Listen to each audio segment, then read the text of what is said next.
Hello and welcome expert warriors. Module 2 चल रहा है। आज का चैप्टर नंबर 5 है। आज हम एडी कोड के बारे में सीखने वाले हैं। मुझे उम्मीद है आपको पिछले सारे सेक्शन वीडियो सब समझ आ रहा होगा। आज का जो हमारा टॉपिक है वो एडी कोड के बारे में, और टाइम वेस्ट नहीं करते हैं, डायरेक्ट हम अपनी स्क्रीन पे चलते हैं और एडी कोड को समझते हैं। मैंने यहाँ पे आपके लिए पहले से प्री डिफाइंड किया हुआ है कि एडी कोड क्या होता है। तो सबसे पहले आपको ये समझना है, एडी कोड मतलब ऑथोराइज्ड डीलर कोड, ठीक है ना। ऑथोराइज्ड डीलर कोड इसका फुल फॉर्म होता है। ये आरबीआई इशू करती है आपके बैंक को जहां आपने करंट अकाउंट खुलवाया है, और ये एडी कोड बताता है कि आपका जो बैंक है वो फॉरेन से अमाउंट आने के लिए कैपेबल है, और फॉरेन से जो भी रेमिटेंस आपकी आएगी वो बैंक ले सकता है फॉरेन करेंसी के अंदर। तो यही ऑथोराइज्ड डीलर कोड है। आरबीआई इससे ट्रैक करती है कि किस बैंक के पास कितना फॉरेन अमाउंट आया और किस बैंक के पास कितना फॉरेन अमाउंट पड़ा हुआ है। तो ये आरबीआई का लिए ये एडी कोड काम करता है। अपने लिए जो एडी कोड काम करेगा वो लेने के बाद, एडी कोड के बाद आपको आइस गेट की वेबसाइट पे जाना है, जो कस्टम की वेबसाइट है, जहाँ कस्टम क्लियरेंस के लिए आपको शिपिंग बिल मिलता है, लेट एक्सपोर्ट ऑर्डर मिलता है जो सीएचए फाइल करता है। उस आइस गेट की वेबसाइट में जाके पोर्ट और कस्टम के सेक्शन से पहले आपको एडी कोड को रजिस्टर्ड कराना होता है। ये रजिस्टर कराएंगे तो फिर आपको आगे चूज़ करते हैं कि आपके लिए कौन से पोर्ट और कस्टम है, किस पोर्ट और कस्टम से आपका माल जाएगा इसके लिए। और फिर जब भी आप कंटेनर भेजते हैं शिपिंग लाइन के अंदर, ठीक है ना, तो शिपिंग बिल फाइल होता है पहले, मतलब सीएचए जो होगा वो सारे डॉक्यूमेंट आइसगेट की वेबसाइट में अपलोड करेगा और आपके लिए एक शिपिंग बिल फाइल करके निकाल के लेके आएगा। ये शिपिंग बिल के बिहाफ पर शिपिंग लाइंस, जो जहाज़ की कंपनीज होती है, वो आपका कंटेनर उठाएगी और आपका कंटेनर शिप करेगी। तो ये होता है एडी कोड का full process. Authorised dealer code RBI जारी करती है, ठीक है, बैंक के लिए, बैंक आपको देता है। अच्छा, इसका जो रजिस्ट्रेशन प्रोसेस है मैं वो बता देता हूँ आपको।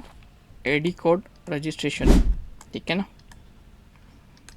एडी कोड रजिस्ट्रेशन सिंपल है। आपका जो भी बैंक में आपने करंट अकाउंट खुलवाया, आप जाएंगे मैनेजर से, या जो अगर फॉरेन डेस्क है उससे मिलेंगे, ठीक है ना, फॉरेन डेस्क से। अच्छा, आप अपना लेटर हेड लेकर जाएंगे बैंक में, या मेल के थ्रू भेज देंगे लेटर हेड, और बैंक आपको उस लेटर हेड के ऊपर अपना एडी कोड प्रिंट करके दे देगा। एडी कोड जब प्रिंट करेगा तो बैंक उसके अंदर IC code, pan card, IFSC code bank का, ठीक है ना, बैंक की स्विफ्ट कोड भी बहुत सी बार मेंशन होती है, स्विफ्ट कोड आएगी, और अलग अलग टाइप्स के डॉक्यूमेंट में एक फिक्स फॉर्मा में आपको एडी कोड रजिस्टर करके दे देगा। ये एडी कोड रजिस्टर करा के आपको आईसीएट की वेबसाइट पे लिंक करना होता है। ओके। अच्छा, एक जो मेन पर्पस होता है एडी कोड का, एडी कोड डीजीएफटी वेबसाइट होती है, डायरेक्टर फॉरेन जनरेटेड, जो हमारे इंपोर्ट एक्सपोर्ट को रेगुलेट करती है। एक होती है आरबीआई, ठीक है ना। आरबीआई को इस एडी कोड से पता पड़ता है कितना पैसा आया, कितना पैसा गया बैंक अपने देश से बाहर। डीजीएफटी को इसी एडी कोड से पता पड़ता है कि देश में इंपोर्ट कितना हुआ, एक्सपोर्ट कितना हुआ, ठीक है। यही एडी कोड आइसगेट की वेबसाइट में शिपिंग बिल फाइल करता है, और शिपिंग बिल के बिहाफ पर एक्सपोर्ट पकड़ में आ जाता है। बिल ऑफ एंट्री के बिहाफ पे जब इंपोर्ट होता है तो इसी आइसगेट की वेबसाइट में बिल ऑफ एंट्री पास करते हैं, तो डीजीएफटी को पता पड़ता है कि इंपोर्ट कितना हुआ, आरबीआई को पता पड़ता है पैसा कितना गया।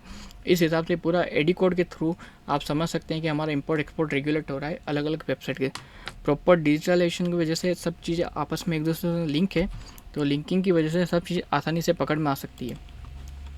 और ये हमारा एडी कोड्स का जो नोट्स है वो ये वाला है।